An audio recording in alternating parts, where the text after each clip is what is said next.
medical marijuana dispensaries, and I had asked for this to be on a work session agenda.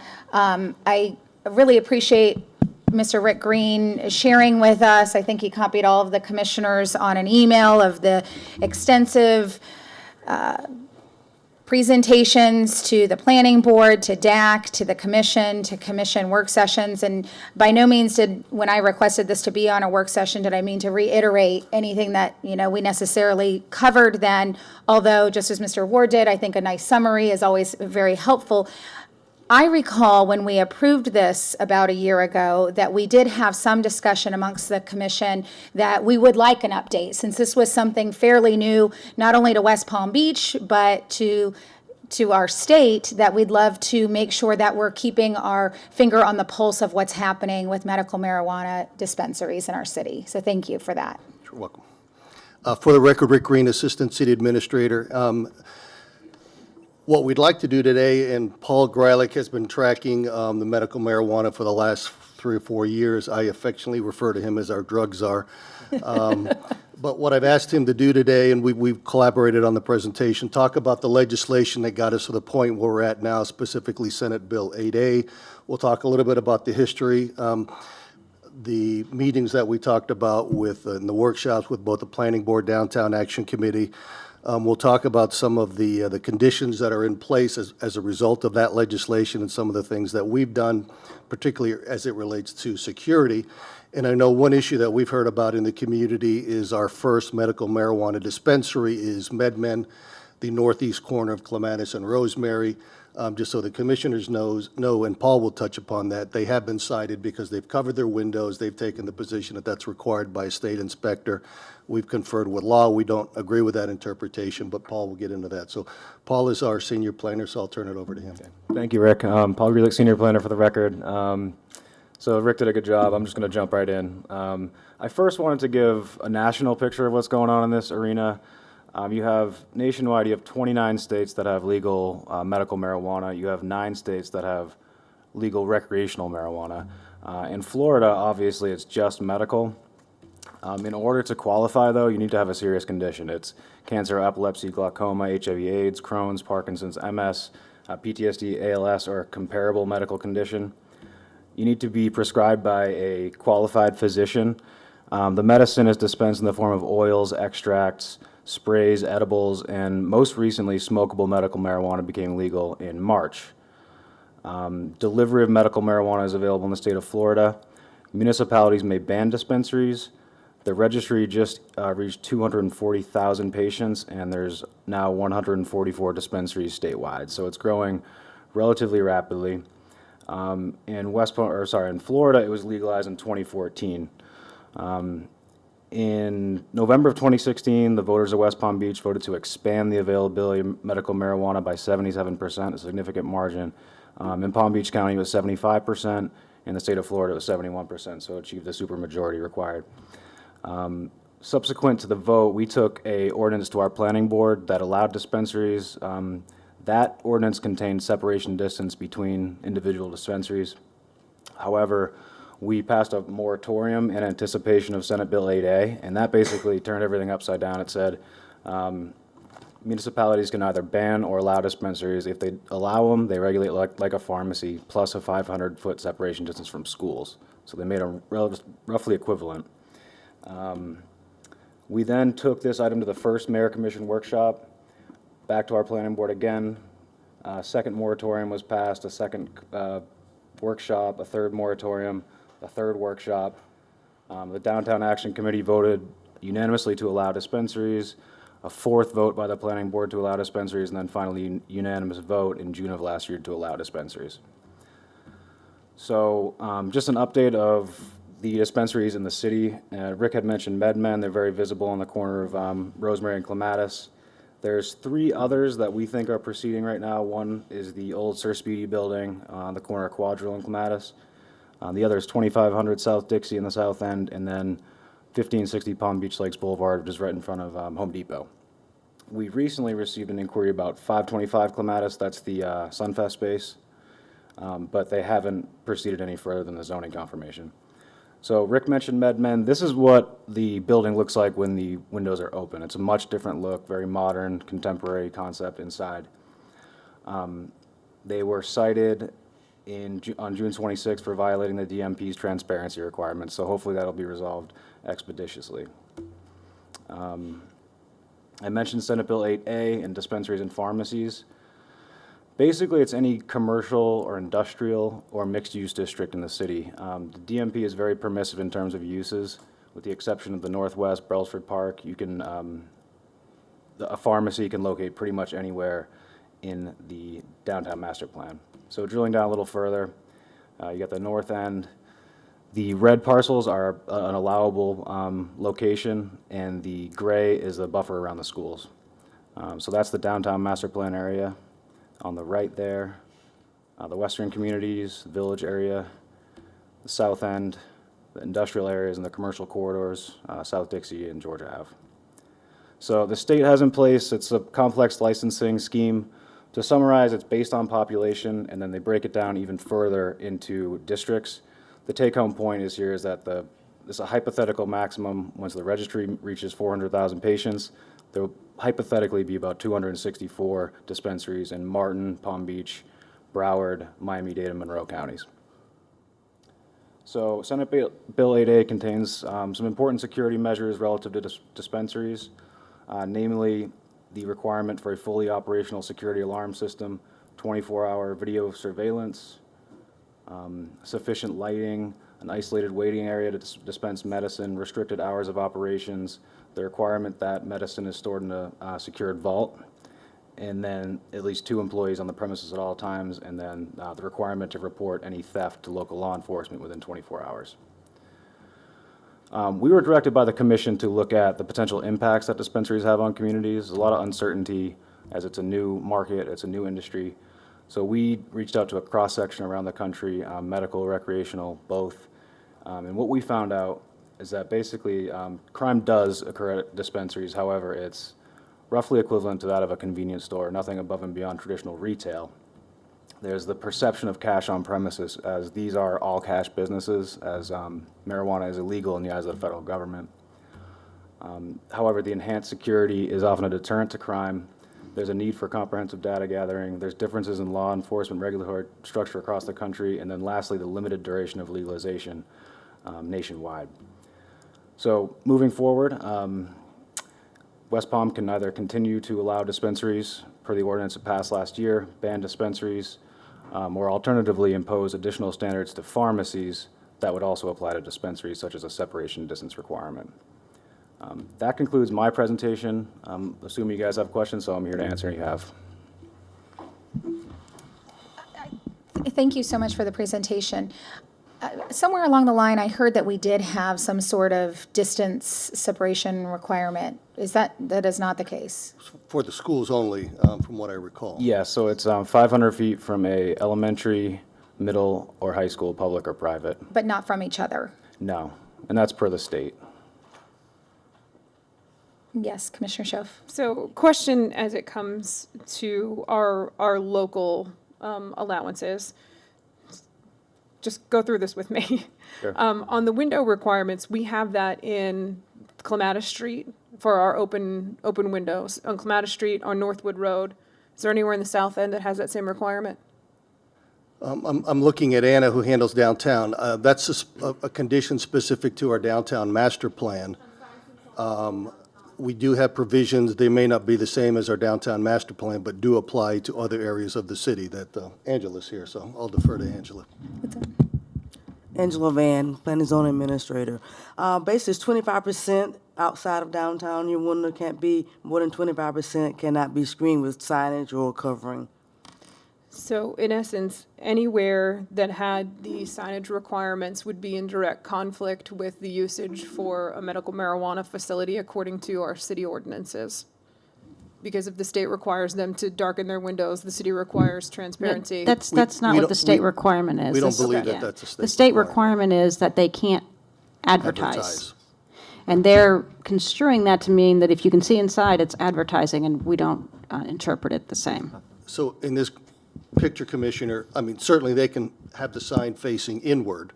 they can't have it at the window advertising outward. So their interpretation is, let's cover the window, but we think there's a way to orient any advertising inside the building without covering the window. So if that's the way that things would continue, let's just say that is what the interpretation is, any medical marijuana facility that was within the same district of the window covering ordinance would be in violation of either the state or the city. And so if they followed state code and they were in a city violation, their choices would be, one, continue to be fined by code enforcement, or two, relocate to a different location that didn't have the window requirements, correct? Yes. Okay, thanks. Can you go back a slide from this? Sure. Yep, right there with the grid. Next slide, next slide. Okay. All right. So it looks like we have maybe up to 5 who we're anticipating being here within 1 year. And, okay, so one is on Palm Beach Lakes. Where is the one on Dixie?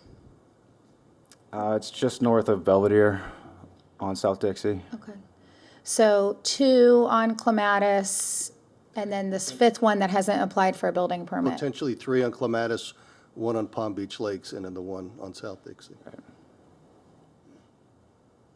Commissioner Schiff? Being that we're tied closely together here, medical marijuana facilities and pharmacies, and I don't know if this is readily available data, if we were to impose some sort of distance requirement, understanding any facility, medical marijuana or pharmacy would be grandfathered into that at this point, but do we have any information about the concentrations of our pharmacies as of today? Is there a typical distance that pharmacies are apart? You know, I guess I'm just trying to gauge if we were to put any kind of regulations on pharmacies and medical marijuana facilities all in the same, as I think we've had some other cities do across the nation. Certainly, we could pull our business tax receipts to see where the pharmacies are located. Historically, as most of you know, where you see a CVS, you typically see a Walgreens on an opposite corner. So if you posed a distance separation requirement, any future CVS or Walgreens may have some problems with that restriction, depending on how far we go. So in essence, we would be regulating the competitive market of pharmacies? Correct. Okay. I mean, we certainly can pull that and do that exercise, but we can If we look at could where find they that are. Sure. information, I would find that very helpful. Thank you. Commissioner Neering? Thanks. Yeah, I've been pretty consistent in my stance on this. First of all, I think the market decides. I don't, this proliferation of medical marijuana companies coming to Clematis Street, I just, it doesn't spook me, because again, I believe that the market will decide that. The other thing is, I look at the voters both in the state and the county and in the city overwhelmingly supported medical marijuana.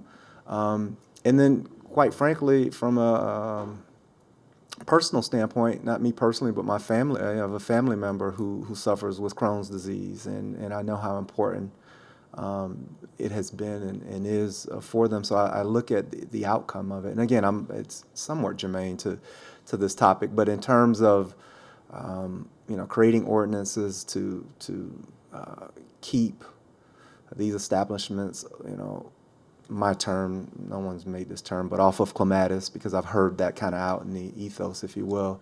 Again, I think the market decides that. And 6 or 7 months ago, maybe a year ago, where there was all of this fear that there would be chaos and constant just pollution, if you will, of bad actors around these establishments. That's not what I've noticed, and that's not, the information that I've seen, both across the state and the other municipalities that have taken this on. So, again, I appreciate it being brought up, and I know, again, that this is something that the residents that I've kind of seen throughout social media and other places regarding this topic. But again, I think the market decides these things, and for us to kind of legislate this issue, I don't really see the need for it. But that's my 2 cents. I certainly agree that this was overwhelmingly approved by our voters, and I wholeheartedly support medical marijuana and the use. And what is more of the conversation for me is more about you know, the majority of the 5 that are on here are on one street. And I also appreciate that in a year, we haven't really seen, to your point, Commissioner, we haven't seen bad actors, we haven't seen negative effect of this yet, but just that we, as policymakers, have a discussion on whether or not this is the direction that we want to see on our main street. Commissioner Peduzzi. Thank you, Madam President. First off, let me just say that I am a supporter of medical marijuana. What I'd like a little just background information from our legal team or from our city attorney is, where do we stand currently in the conformity of these dispensaries with federal statutes? And how does that impact us? Is there any impact? Do we have to be concerned at all about federal statutes or federal law? A loaded question.